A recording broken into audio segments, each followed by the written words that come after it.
ನಮಸ್ಕಾರ ವೀಕ್ಷಕರೇ. Election fever ಮುಗಿದಿದೆ. ಸರ್ಕಾರ ರಚನೆಯಾಗಿದೆ. ಸದ್ಯದ ವಾತಾವರಣ ನೋಡಿದ್ರೆ ಇನ್ನ5 ವರ್ಷ ಈ ಸರ್ಕಾರವನ್ನ ಅಲ್ಲಾಡಿಸೋದಕ್ಕೆ ಸಾಧ್ಯವಿಲ್ಲ ಅನ್ನೋ ಹಾಗಿದೆ. ಈ ಹೊತ್ತಲ್ಲಿ ಭಾರತೀಯ ಚುನಾವಣಾ ಚತುರ ಅಂತ ಕರೆಸಿಕೊಳ್ಳೋ ಪ್ರಶಾಂತ್ ಕಿಶೋರ್ ಮತ್ತೊಂದು ಭವಿಷ್ಯವನ್ನ ನುಡಿದಿದ್ದಾರೆ. ಅದೇನೆಂದ್ರೆ ಮುಂದಿನ 20-30 ವರ್ಷಗಳ ಕಾಲ ಕೇಂದ್ರದಲ್ಲಿ ಬಿಜೆಪಿ ಅಧಿಕಾರವನ್ನ ತಪ್ಪಿಸೋದಕ್ಕೆ ಸಾಧ್ಯವಿಲ್ಲ ಅಂತ. ಮೊನ್ನೆಯಷ್ಟೇ ಚುನಾವಣೆ ಬಗ್ಗೆ ಪ್ರಶಾಂತ್ ನುಡಿದ ಭವಿಷ್ಯವೆಲ್ಲ ಸುಳ್ಳಾಗಿವೆ. ಬಂಗಾಳದಲ್ಲಿ ಅಂದಾಜಿಸಿದ್ದೆಲ್ಲ ಉಲ್ಟಾ ಹೊಡೆದಿದೆ. ಈ ಹೊತ್ತಲ್ಲಿ ಮುಂದಿನ 30 ವರ್ಷದ ಬಗ್ಗೆ ಭವಿಷ್ಯವನ್ನ ಹೇಗಪ್ಪ ನಂಬೋದು ಅಂತ ಅನ್ನಿಸಬಹುದು. ಆದ್ರೆ ಈ ಪ್ರೆಡಿಕ್ಷನ್ಗೆ ಒಂದಷ್ಟು ಕಾರಣಗಳನ್ನು ಕೂಡ ಅವರು ಹೇಳ್ತಾ ಇದ್ದಾರೆ. ಚುನಾವಣೆ ರಿಸಲ್ಟ್ ಹಾಗೂ ಅದರ ನಂತರ ಆಗ್ತಾ ಇರೋ ಬೆಳವಣಿಗೆಗಳನ್ನ ಕೂಲಂಕುಷವಾಗಿ ನೋಡ್ತಾ ಇರೋ ಪ್ರಶಾಂತ್ ಕಿಶೋರ್ ಈ ಅನಿಸಿಕೆಯನ್ನ ಹೇಳ್ತಾ ಇದ್ದಾರೆ. ಹಾಗಿದ್ರೆ ಈ ಅಭಿಪ್ರಾಯಕ್ಕೆ ಕಾರಣ ಏನು? ಈ ಬಾರಿ ಬಿಜೆಪಿಗೆ ಹಿನ್ನಡೆಯಾಗಿದ್ರು ಮುಂದೆ ಮತ್ತೆ ರಿಕವರ್ ಆಗಲಿದೆಯಾ? ರಾಹುಲ್ ಬಗ್ಗೆ ಪ್ರಶಾಂತ್ ಕಿಶೋರ್ ಹೇಳಿದ್ದೇನು? ಇದೆಲ್ಲವನ್ನ 1 by 1 ಹೇಳ್ತಾ ಹೋಗ್ತೀವಿ. ಈ ವಿಡಿಯೋವನ್ನ ತಪ್ಪದೆ ಕೊನೆ ತನಕ ನೋಡಿ. ಅದಕ್ಕೂ ಮುನ್ನ ಮೀಡಿಯಾ ಮಾನ್ಸ್ಟರ್ ಚಾನಲ್ ಅನ್ನ ತಪ್ಪದೆ ಸಬ್ಸ್ಕ್ರೈಬ್ ಮಾಡಿ. ಎಸ್, ಲೋಕಸಭಾ ರಿಸಲ್ಟ್ ಎಲ್ಲ ಉಲ್ಟಾ ಪಲ್ಟಾ ಆಗಿರೋ ಈ ಹೊತ್ತಲ್ಲಿ ಯಾರಾದ್ರೂ ಪ್ರೆಡಿಕ್ಷನ್ ಮಾಡ್ತೀವಿ ಅಂತ ಬಂದ್ರೆ ಖಂಡಿತ ಜನರು ನಗ್ತಾರೆ ಅನ್ನೋ ಪರಿಸ್ಥಿತಿ ಸದ್ಯ ಇದೆ. ಆದ್ರೆ ಕೆಲವೊಂದು ವಿಚಾರಗಳನ್ನ ತಳ್ಳಿ ಹಾಕೋದಕ್ಕೂ ಮುನ್ನ ಯೋಚಿಸೋ ಅಗತ್ಯವಿರುತ್ತೆ. ಈಗ ಆ ಮಾತು ಬರೋದಕ್ಕೆ ಕಾರಣ ಪ್ರಶಾಂತ್ ಕಿಶೋರ್ ಹೇಳಿಕೆ. ಇನ್ನು ಮುಂದಿನ 30 ವರ್ಷ ಕೇಂದ್ರದಲ್ಲಿ ಬಿಜೆಪಿ ಅಧಿಕಾರ ಇರೋದು ಗ್ಯಾರಂಟಿ ಅಂತ ಹೇಳಿದ್ದು ಕೈಪಾಳಯಕ್ಕೆ ದೊಡ್ಡ ಆಘಾತ ಕೊಡ್ತಾ ಇದೆ. ಯಾವ ಆಧಾರದಲ್ಲಿ ಪ್ರಶಾಂತ್ ಕಿಶೋರ್ ಈ ಮಾತನ್ನ ಹೇಳಿದ್ರು ಅನ್ನೋ ಚರ್ಚೆಗಳು ಶುರುವಾಗಿದೆ. ಈ ಬಾರಿ ಏನೋ ಮೋದಿ ಹೆಸರಿಂದ ಚುನಾವಣೆ ಗೆದ್ರು, ಮುಂದಿನ ಬಾರಿ ಬಿಜೆಪಿ ಪರ ಯಾರಿದ್ದಾರೆ ಅನ್ನೋ ಪ್ರಶ್ನೆ ಜನರನ್ನ ಕಾಡ್ತಾ ಇದೆ. ಅಂದಹಾಗೆ ಪ್ರಶಾಂತ್ ಕಿಶೋರ್ ಈ ಹೇಳಿಕೆ ಹಿಂದೆ ಸಾಕಷ್ಟು ಆಯಾಮಗಳಿವೆ. ಅದರಲ್ಲಿ ಪ್ರಮುಖವಾಗಿರೋದು ದುರ್ಬಲ ವಿಪಕ್ಷ ಅನ್ನೋದು. ಚುನಾವಣೆಗೂ ಮೊದಲೇ ಪ್ರಶಾಂತ್ ಈ ಬಾರಿ ಮೋದಿ ಗೆದ್ದರೆ ಅದಕ್ಕೆ ಪ್ರಮುಖ ಕಾರಣ ದುರ್ಬಲ ಕಾಂಗ್ರೆಸ್ ಅನ್ನೋದನ್ನ ಹೇಳಿದ್ರು. ಕೊನೆಗೂ ಆಗಿದ್ದು ಅದೇ. ಬಿಜೆಪಿ ಸೀಟ್ಗಳ ಸಂಖ್ಯೆ ಕಡಿಮೆ ಆಯಿತು, ಆದ್ರೆ ಗೆದ್ದಿದ್ದು NDA. ಹಾಗಿದ್ರೆ ಇನ್ನೊಂದು ದಿಕ್ಕಲ್ಲಿರೋ ರಾಹುಲ್ ಮ್ಯಾಜಿಕ್ ಮಾಡಿದ್ರ ಅಂತ ಕೇಳಿದ್ರೆ ನೋ ಅಂತ ಹೇಳಲಾಗುತ್ತೆ. ಕಾಂಗ್ರೆಸ್ಗಾಗಲಿ ಅಥವಾ NDA ಒಕ್ಕೂಟಕ್ಕಾಗಲಿ ಈ ಮಟ್ಟದಲ್ಲಿ ವೋಟ್ ಬೀಳೋದಕ್ಕೆ ಕಾರಣ 1 ಲಕ್ಷದ ಆಫರ್ ಹಾಗೆ ಒಂದು ಸಮುದಾಯದ ಓಲೈಕೆ ಅನ್ನೋದು ಜಗಜ್ಜಾಹೀರಾಗಿದೆ. ಅರ್ಥಾತ್ ಯಾರೂ ಕೂಡ NDA ಒಕ್ಕೂಟಕ್ಕೆ ದೇಶದ ಅಭಿವೃದ್ಧಿ ಸಲುವಾಗಿ ವೋಟ್ ಹಾಕಿಲ್ಲ, ದುಡ್ಡು ಸಿಗುತ್ತೆ ಅನ್ನೋ ಕಾರಣಕ್ಕೆ ವೋಟ್ ಹಾಕಿದ್ದಾರೆ ಅನ್ನೋದು ಸಾಬೀತಾಗಿದೆ. ಈ ಬಾರಿ ವೋಟ್ ಹಾಕಿದ್ರೂ ಕಾಂಗ್ರೆಸ್ ಗೆಲ್ಲಲಿಲ್ಲ, ದುಡ್ಡು ಬರಲಿಲ್ಲ ಅನ್ನೋದು ಜನರಿಗೆ ಮನದಟ್ಟಾಗಿದೆ. ಮುಂದಿನ ಸಲ ಇವರುಗಳು ವೋಟ್ ಹಾಕೋದಕ್ಕೆ ಯೋಚನೆ ಮಾಡ್ತಾರೆ. ಅರ್ಧಕ್ಕರ್ಧ ವೋಟ್ಗಳು ಅಲ್ಲಿ ಸ್ಪ್ಲಿಟ್ ಆಗಲಿದೆ. ಇನ್ನು ರಾಹುಲ್ ರನ್ನ ಬಿಟ್ಟು ಬೇರೆ ನಾಯಕರನ್ನ ಪ್ರಧಾನಿ ಸ್ಥಾನಕ್ಕೆ ಕೂರಿಸ್ತಾರ ಅಂತ ಯೋಚಿಸಿದ್ರೆ ಅದು ಕೂಡ ದೂರದ ಮಾತು. ಕಾಂಗ್ರೆಸ್ನ ಪ್ರಧಾನಿ ಜಾಗಕ್ಕೆ ಗಾಂಧಿ ಕುಟುಂಬವನ್ನ ಬಿಟ್ಟು ಬೇರೆ ಯಾರನ್ನೂ ಕೂರಿಸಲ್ಲ ಅನ್ನೋದು ಖಾತ್ರಿಯಾಗಿದೆ. ಅದರಲ್ಲೂ ಈ ಬಾರಿ ಕಾಂಗ್ರೆಸ್ಗೆ 99 ಸೀಟ್ಗಳು ಬಂದಿದ್ದು ಸ್ಪರ್ಧಿಸಿದ 2 ಸೀಟ್ಗಳಲ್ಲೂ ರಾಹುಲ್ ಗಾಂಧಿ ಗೆದ್ದಿದ್ದಾರೆ. ಕೈ ಸೀಟ್ಗಳ ಸಂಖ್ಯೆ ಏರಿಕೆಯಾಗುವುದರ ಕ್ರೆಡಿಟ್ ಸಂಪೂರ್ಣವಾಗಿ ರಾಹುಲ್ ಗಾಂಧಿಗೆ ಸಿಕ್ಕಿದೆ. ಇಂಥ ಸಂದರ್ಭದಲ್ಲಿ ಕೈ ಒಳಗಿನ ನಾಯಕರು ಯಾರು ಕೂಡ ರಾಗ ವಿರುದ್ಧ ಕೆಮ್ಮಂಗಿಲ್ಲ. ಇದು ಕೂಡ ಬಿಜೆಪಿ ಗಟ್ಟಿಯಾಗಿ ಬೇರೂರೋದಕ್ಕೆ ಕಾರಣ ಅಂತ ಹೇಳಲಾಗ್ತಾ ಇದೆ. ರಾಹುಲ್ ಬಗ್ಗೆ ಮಾತನಾಡಿರೋ ಪ್ರಶಾಂತ್ ಕಿಶೋರ್, ರಾಹುಲ್ ಗಾಂಧಿ ಇಮೇಜ್ ಅವರ ಪಕ್ಷದಲ್ಲಿ ಹಾಗೂ ಅವರ ಅಭಿಮಾನಿಗಳ ಪಾಲಿಗೆ ಹೆಚ್ಚಿರಬಹುದು, ಆದ್ರೆ ಜನಸಾಮಾನ್ಯರ ಪಾಲಿಗೆ ರಾಹುಲ್ ಗಾಂಧಿ ವರ್ಚಸ್ಸು ಹೆಚ್ಚಿಲ್ಲ. ಯಾಕಂದ್ರೆ ದೇಶದಲ್ಲಿ 20% ಮೈನಾರಿಟಿ ವೋಟ್ಗಳು ಕಾಂಗ್ರೆಸ್ ಬೆನ್ನಿಗೆ ನಿಂತಿವೆ. ಅವರಿಗೆ ಏನು ಸಹಾಯ ಮಾಡದೇ ಇದ್ರೂ ಕೂಡ ಅವರು ಕಾಂಗ್ರೆಸ್ಗೆ ತಪ್ಪದೆ ವೋಟ್ ಹಾಕ್ತಾರೆ. ಅದನ್ನ ಹೊರತುಪಡಿಸಿದ್ರೆ ಈ ಬಾರಿ ಕಾಂಗ್ರೆಸ್ಗೆ ಹೆಚ್ಚುವರಿ ಬಂದಿರೋದು 2-3% ವೋಟ್ ಮಾತ್ರ. ಇದು ಸಾಧನೆನಾ? ಆದ್ರಿಂದ ಈ ರಿಸಲ್ಟ್ ನಲ್ಲಿ ಅವರ ವೈಯಕ್ತಿಕ ಸಾಧನೆ ಶೂನ್ಯ ಅಂತ ಹೇಳಿದ್ದಾರೆ.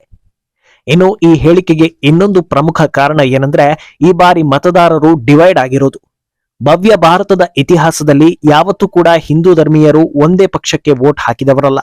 ತಮ್ಮ ತಮ್ಮ ಅಭಿಪ್ರಾಯಕ್ಕೆ ತಕ್ಕಂತೆ ತಮಗೆ ಯಾರು ಸರಿ ಅನ್ನಿಸ್ತಾರೋ ಅವರಿಗೆ ವೋಟ್ ಹಾಕಿಕೊಳ್ತಾ ಬಂದಿದ್ದಾರೆ. ಆದ್ರೆ ಈ ಬಾರಿಯ ಎಲೆಕ್ಷನ್ ನಲ್ಲಿ ಒಂದು ಧರ್ಮದ ಕಂಪ್ಲೀಟ್ ವೋಟ್ಗಳು ಒನ್ ಸೈಡೆಡ್ ಆಗಿದೆ. ಇದು 100ಕ್ಕೆ 100 ಹಿಂದೂಗಳನ್ನ ಯೋಚಿಸುವಂತೆ ಮಾಡದಿದ್ರೂ ಒಂದಷ್ಟು ಜನರಿಗೆ ಈ ಬಗ್ಗೆ ಯೋಚಿಸುವಂತೆ ಮಾಡ್ತಾ ಇದೆ. ಜಾತ್ಯತೀತತೆ ಅನ್ನೋದು ಬರೀ ಹಿಂದೂಗಳಿಗೆ ಮಾತ್ರ ಸೀಮಿತ ಆಯ್ತಾ ಅನ್ನೋ ಯೋಚನೆಯನ್ನ ಕೆಲವರಲ್ಲಿ ಮೂಡಿಸ್ತಾ ಇದೆ. ಓಲೈಕೆ ಮಾಡುವವರಿಗೆ ಇಷ್ಟೊಂದು ಲಾಭ ಇದೆ ಅಂದ್ರೆ ಅವರನ್ನ ಬೆಂಬಲಿಸೋದ್ರಿಂದ ಹಿಂದೂಗಳಿಗೆ ಏನು ಲಾಭ ಅಂತ ಕೆಲವರು ಯೋಚಿಸೋ ಸಾಧ್ಯತೆ ಇದೆ.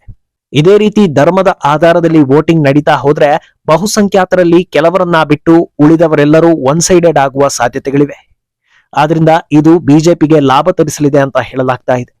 ಇನ್ನೊಂದು ಕಾರಣ ಏನು ಅಂದ್ರೆ ಅದು NDA ಒಕ್ಕೂಟದಲ್ಲಿರೋ ಯಾರೊಬ್ಬರು ಅಭಿವೃದ್ಧಿ ಬಗ್ಗೆ ಒಂದೇ ಒಂದು ಮಾತನ್ನ ಆಡ್ಲಿಲ್ಲ ಅನ್ನೋದು. ಅದೇ ಮೋದಿ ಸೇರಿದಂತೆ ಎಲ್ಲಾ ನಾಯಕರು ಏನಿಲ್ಲ ಅಂದ್ರೂ ಕನಿಷ್ಠ ಪಕ್ಷ 2047ರ ವಿಕಸಿತ ಭಾರತದ ಬಗ್ಗೆ ಮಾತಾಡಿದ್ದಾರೆ. ಇದರ ಜೊತೆಗೆ ವಿಪಕ್ಷಗಳ ಟೀಕೆ ಇನ್ನಿತರೆ ವಿಚಾರಗಳು ಕೂಡ ಇದ್ವು. ಆದ್ರೆ ಯಾವೊಬ್ಬ ಕಾಂಗ್ರೆಸ್ ನಾಯಕರು ಕೂಡ ಓಲೈಕೆಯನ್ನ ಬಿಟ್ಟು ಬೇರೆ ಏನನ್ನೂ ಮಾತಾಡೇ ಇಲ್ಲ. ಅದರಲ್ಲೂ ಬಿಜೆಪಿ ಹಾಗೂ ಮೋದಿಯನ್ನ ಸೋಲಿಸಬೇಕು ಅನ್ನೋದೊಂದೇ ಪ್ರಮುಖವಾಗಿತ್ತು. ಇದು ಕೂಡ ಹಲವರಲ್ಲಿ ಈ ಬಗ್ಗೆ ಯೋಚನೆ ಬರೋ ಹಾಗೆ ಮಾಡ್ತಾ ಇದೆ. ಇನ್ನು ಬಿಜೆಪಿಯನ್ನ ಬೆಂಬಲಿಸುವವರಲ್ಲಿ ದೊಡ್ಡ ಪಾಲು ವಿದ್ಯಾವಂತರದ್ದು ಅಂತ ಹೇಳಲಾಗುತ್ತೆ. ಆದ್ರೆ ಈ ಬಾರಿ ರಿಸಲ್ಟ್ ನಲ್ಲಿ ಬಿಜೆಪಿ ಸಂಖ್ಯೆ ಕುಸಿತಾ ಇದ್ದಂತೆ ಎಲ್ಲರಿಂದ ಕೇಳಿ ಬಂದ ಮಾತು ಏನಂದ್ರೆ ವೋಟಿಂಗ್ ಪರ್ಸೆಂಟೇಜ್ ಕಡಿಮೆ ಆಯ್ತು ಅನ್ನೋದು. ಮೋದಿಯನ್ನ ಹಾಗೂ ಬಿಜೆಪಿಯನ್ನ ಬೆಂಬಲಿಸೋ ಸಾಕಷ್ಟು ಜನರು ವೋಟ್ ಹಾಕೋದಕ್ಕೆ ಬಂದಿರಲಿಲ್ವೋ ಅವರಿಗೆಲ್ಲ ಶಾಕ್ ಕೊಡ್ತಾ ಇದೆ.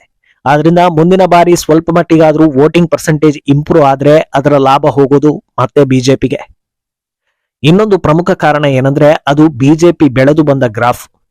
2 ಸೀಟ್ ಇದ್ದ ಬಿಜೆಪಿ ಇಂದು ಸತತವಾಗಿ ಆಡಳಿತ ಹಿಡಿಯೋ ಮಟ್ಟಕ್ಕೆ ಬಂದಿದೆ. ಅಟಲ್ ಬಿಹಾರಿ ವಾಜಪೇಯಿ ಅವರ ನಂತರ ಮತ್ತೆ ಬಿಜೆಪಿಯಲ್ಲಿ ಅಧಿಕಾರ ಸಿಕ್ಕಿದ್ದು ಪ್ರಧಾನಿ ಮೋದಿಗೆ. ಆದ್ರೆ ಇಲ್ಲಿ ಗಮನಿಸಬೇಕಾಗಿರೋ ಅಂಶ ಏನಂದ್ರೆ ಅಟಲ್ ಬಿಹಾರಿ ವಾಜಪೇಯಿ ಹಾಗೂ ಮೋದಿ ಆಡಳಿತದ ನಡುವೆ 10 ವರ್ಷ ಮನಮೋಹನ್ ಸಿಂಗ್ ಅವರ ಕೈಯಲ್ಲಿ ಅರ್ಥಾತ್ ಕಾಂಗ್ರೆಸ್ ಕೈಗೆ ಅಧಿಕಾರ ಸಿಕ್ಕಿತ್ತು. ಆದ್ರೆ ಆ 2 ಬಾರಿಯೂ ಕಾಂಗ್ರೆಸ್ ಏಕಾಂಗಿಯಾಗಿ ಮೆಜಾರಿಟಿಯನ್ನ ಕ್ರಾಸ್ ಮಾಡಿರಲಿಲ್ಲ ಅನ್ನೋದು. ಆದ್ರೆ 2024ರ ಎಲೆಕ್ಷನ್ ಹೊರತುಪಡಿಸಿದ್ರೆ ಈ ಹಿಂದಿನ 2 ಎಲೆಕ್ಷನ್ ನಲ್ಲೂ ಬಿಜೆಪಿ ಏಕಾಂಗಿಯಾಗಿ ಮ್ಯಾಜಿಕ್ ನಂಬರ್ ಕ್ರಾಸ್ ಮಾಡಿದೆ. ಆದ್ರಿಂದ ಅದ್ಯಾವಾಗ ಬಿಜೆಪಿ ಸ್ಟ್ರಾಂಗ್ ಆಗೋದಕ್ಕೆ ಶುರುವಾಯಿತೋ ಆಗಿನಿಂದಲೇ ಕಾಂಗ್ರೆಸ್ ಇಳಿಕೆ ಕ್ರಮದಲ್ಲಿದೆ ಅನ್ನೋದು ಕಳೆದ ಎಲೆಕ್ಷನ್ಗಳಲ್ಲಿ ಸಾಬೀತಾಗಿದೆ. ಈ ಟ್ರೆಂಡ್ ಬದಲಾಗಬೇಕು ಅಂದ್ರೆ ಕಾಂಗ್ರೆಸ್ ನಲ್ಲಿ ದೊಡ್ಡ ರೀತಿಯಲ್ಲೇ ಬದಲಾವಣೆ ಆಗಬೇಕು. ಅಲ್ಲಿ ತನಕ ಸಾಧ್ಯವಿಲ್ಲ ಅಂತ ಹೇಳಲಾಗುತ್ತೆ. ಇದೆಲ್ಲದರ ಜೊತೆಗೆ ಇನ್ನೊಂದು ಪ್ರಮುಖ ಕಾರಣ ಏನಂದ್ರೆ ಅದು ಹೊಸ ವೋಟರ್ಸ್. ಪ್ರತಿ ಚುನಾವಣೆ ಹೊತ್ತಲ್ಲೂ ದೇಶದಲ್ಲಿ ಲಕ್ಷಗಟ್ಟಲೆ ಹೊಸ ವೋಟರ್ಸ್ಗಳು ಬರ್ತಾರೆ. ಅವರನ್ನ ಉಳಿಸಿಕೊಳ್ಳೋದ್ರಲ್ಲಿ ಬಿಜೆಪಿ ಯಶಸ್ವಿಯಾಗಿದೆ. ಇದಕ್ಕೆ ಪ್ರಮುಖ ಕಾರಣ ಸೋಷಿಯಲ್ ಮೀಡಿಯಾಗಳ ಸದ್ಬಳಕೆ. ಸಾಮಾನ್ಯವಾಗಿ ಕಾಲೇಜ್ ಯುವಕ ಯುವತಿಯರ ಗಮನವನ್ನ ಮೊದಲು ಸೆಳೆಯೋದು ತಾಂತ್ರಿಕವಾಗಿ ದೇಶ ಹೇಗೆ ಬೆಳೀತಾ ಇದೆ ಅನ್ನೋದು. ಅದನ್ನ ಸಮರ್ಪಕವಾಗಿ ಯುವ ಸಮೂಹಕ್ಕೆ ತಲುಪಿಸುವಲ್ಲಿ ಯಶಸ್ವಿಯಾಗ್ತಾ ಇದೆ ಬಿಜೆಪಿ.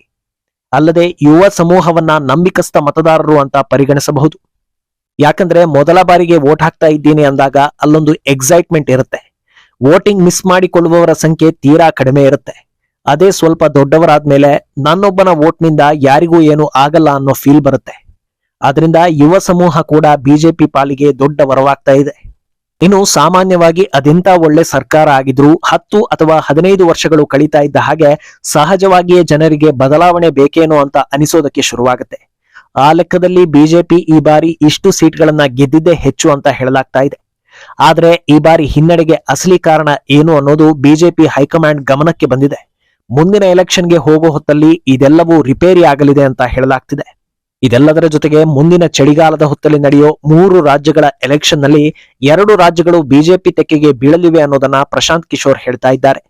ಆಗ ಏನಾಗಲಿದೆ ಅನ್ನೋದು ಸದ್ಯಕ್ಕೆ ಕುತೂಹಲ. ಈ ಬಗ್ಗೆ ನಿಮ್ಮ ಅಭಿಪ್ರಾಯವನ್ನ ತಪ್ಪದೆ ಕಾಮೆಂಟ್ ಮೂಲಕ ತಿಳಿಸಿ.